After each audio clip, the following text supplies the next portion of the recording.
Hello, humane marketers. Sarah Znekrocha here. Welcome to another episode of the Humane Marketing Podcast, a place to be for the generation of marketers who cares. This is the show where we talk about marketing your business in a way that feels good to you, is aligned with your values, and also resonates more with your conscious customers because it's not pushy, ethical, and also beautiful. So if you're a regular here, you know that I'm organizing the conversations around the 7 Ps of humane marketing. And if you're new here and this is your first time, welcome. I'm so excited you're here. You may want to download your one-page marketing plan with the 7 Ps of humane marketing in the form of a mandala at humane.marketing/one page, the number one and page. So again, humane.marketing/one page. And with that, with no further ado, let's dive into today's conversation. Hey, Pauliina, so good to see you and hang out with you for a bit to talk about social media posts. I'm very excited to have you here. Likewise, thank you for having me, Sarah. Wonderful. So we are doing a collab workshop together. And this time the topic is all around kind of like very pragmatic information around how do you structure and write those social media posts, which we know a lot of people are struggling with, right? Is that also the feeling that you get? Like, because I think people are struggling with several things around this social media presence kind of thing. One of them, I think, is consistency. But let's talk about consistency later. Let's first talk about this idea of writing these posts. What do you see when you work with your clients? Why is that such a struggle for people? Well, writing is terrifying. I've been writing in one way or another most of my career, and I can also relate on the emotional level to that struggle. And I see it in my clients' lives, and I experience it in my own life as well, if not on a daily basis, regularly anyway. And that would be maybe my first message, that even though you are a professional writer, you can write a lot, but you can still sometimes feel that struggle because there's a lot at place there at play there really when you're trying to write, especially when you write about yourself and your own work. And it can be sensitive. It can make you feel vulnerable, and there's a lot of authenticity at play when you're writing about yourself. But it can be overcome as well when you work through it well enough, and when you develop different capabilities around that. Yeah, no, I hear you. I think there's this fear of really truly showing up. And I have this, I've as you know, I've been my first business was a LinkedIn consultant, so I've been growing up on LinkedIn, and to me it's not scary at all to completely make a fool of myself on LinkedIn anymore. But I have like one very good friend who's been on LinkedIn for years as well, but she still kind of feels like, oh, but this is the professional network, and can I really truly be myself? And and so I think a lot of people have that with LinkedIn, especially, and of course also with other platforms. But LinkedIn kind of has this heaviness to it still because of how it came about, and it's changed a lot. But I think it's also because a lot of maybe our clients moved out of the corporate world, and so they had to kind of like wear this professional mask, and now they're going into their own business, coaching, consulting, and all of a sudden they're asked to show up as authentic, and it just kind of feels weird, right? So I think one of the big things is like, how do I find my voice on these platforms? How do you help people find their voice? Absolutely, and I think you're onto something there, especially when you say about LinkedIn and how rapidly the platform has changed. So many of us might be feeling that we haven't really fully caught up yet. And when you feel that way, finding your voice and knowing what part of your voice you actually want to project might be a little bit tricky. And it comes down to defining your strategy and setting your goals. When I see people struggling on LinkedIn or on other platforms, if we backpedal a little, it can be for the lack of strategy. So not really knowing what to say, what they're trying to achieve, not being sure how they're going to reach that.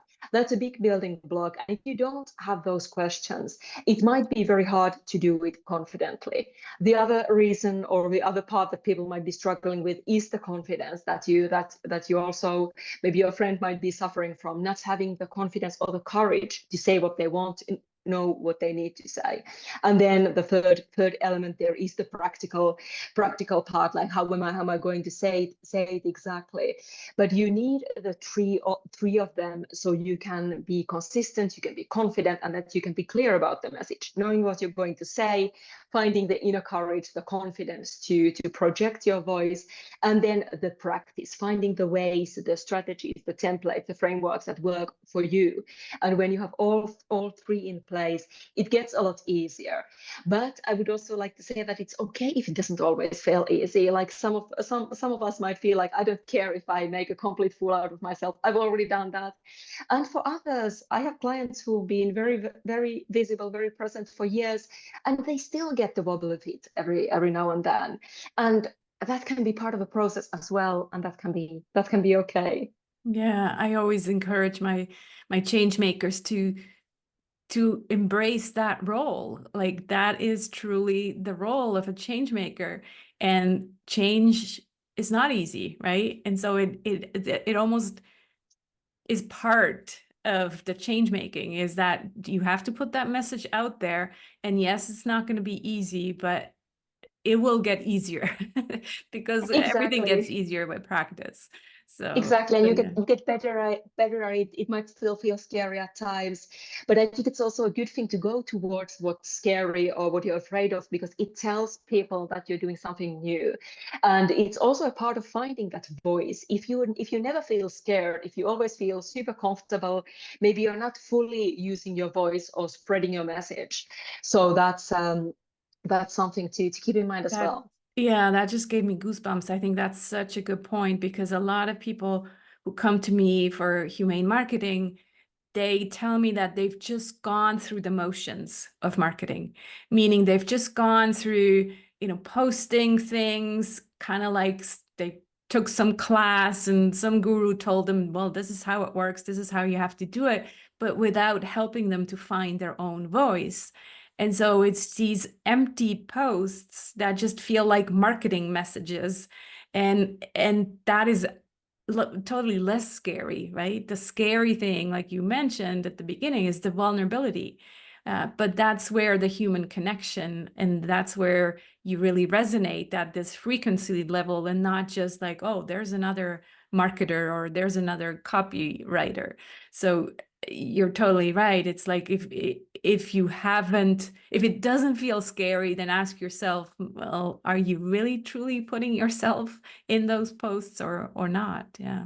Exactly. And often what we often forget on social media is that authenticity and that connection, it's much more important than perfection. Like you don't need to be the best writer out there. You don't need to write as well as maybe some professional writers do, but you need to have something of you in that message so it resonates. And that's often a discussion I have with my clients and people in my network as well, because they might come to me and ask, like, could you write this for me? And I could, but actually, most of the time they do a much better job writing themselves for themselves, even though it's maybe a little bit less perfect on the surface, or maybe the turn of the phrases aren't as polished as they could be.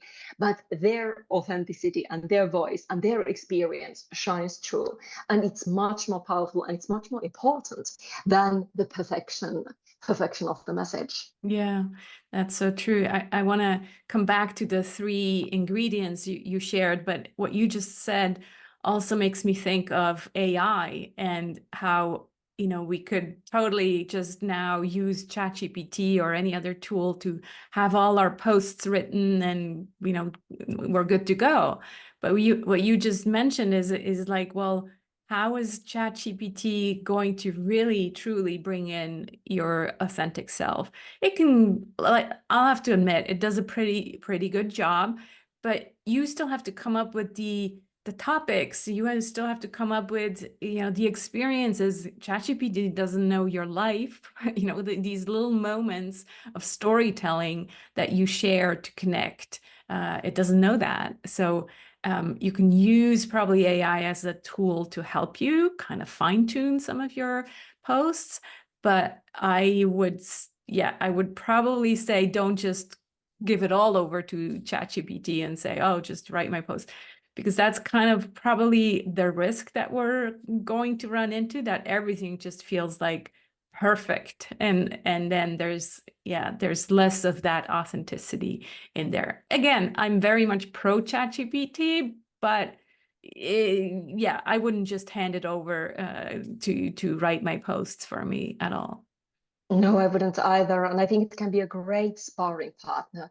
It can be a great, well, not a person, but a great tool to ask, like, how would you approach this topic? I'm writing about this. Am I missing something?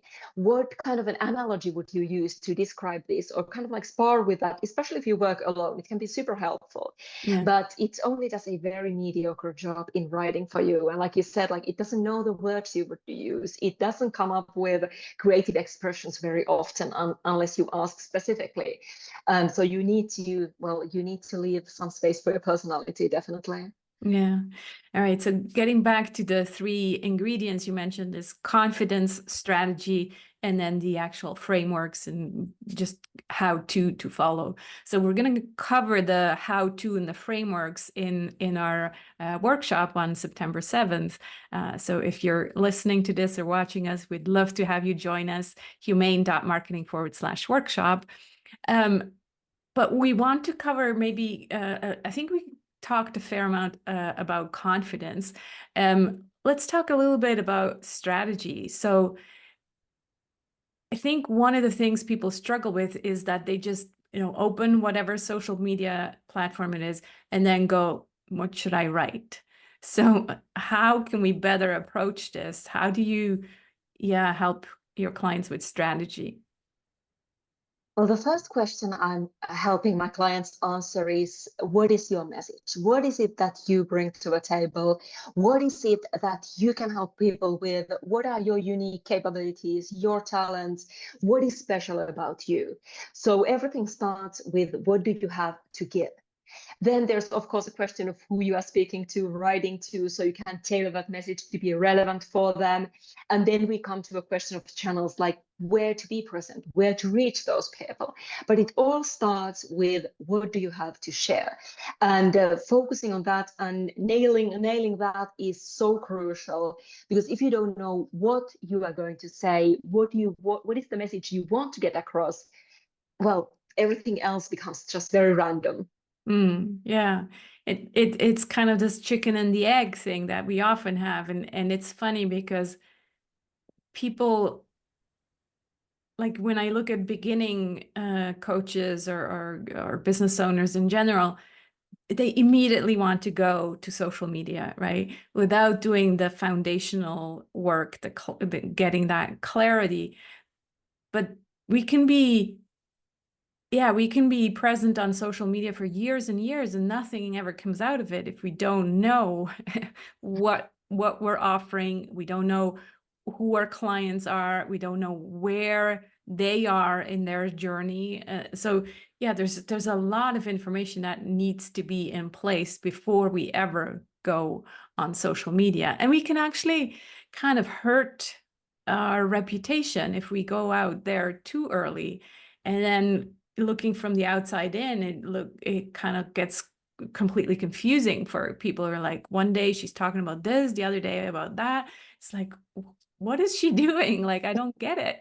So yeah. Exactly. And we can hurt ourselves in the process by burning ourselves out and spending a lot of energy on something that's not moving us forward at all.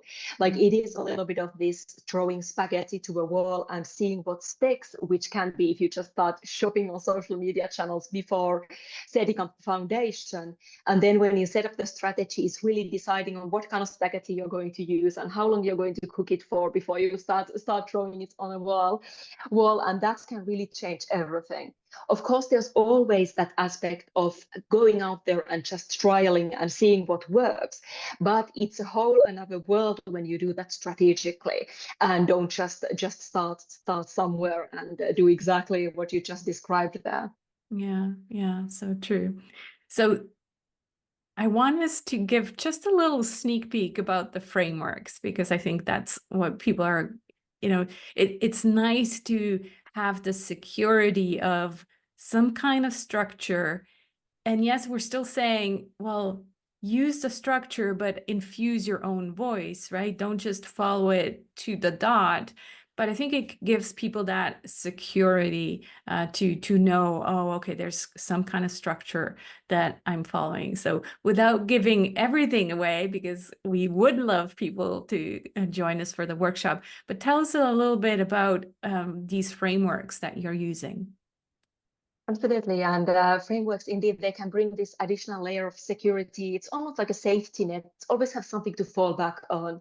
And when you have your strategy sorted out, you can start using these templates in a way and creating maybe even your own templates and frameworks in a way that still allows your internal light to shine.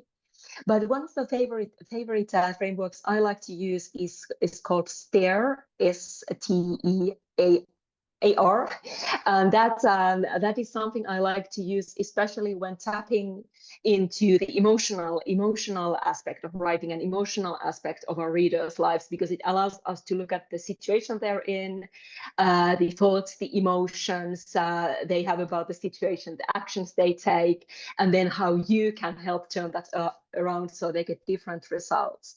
So it's a network I like using, especially when trying to reach the emotional aspect in my readers' lives.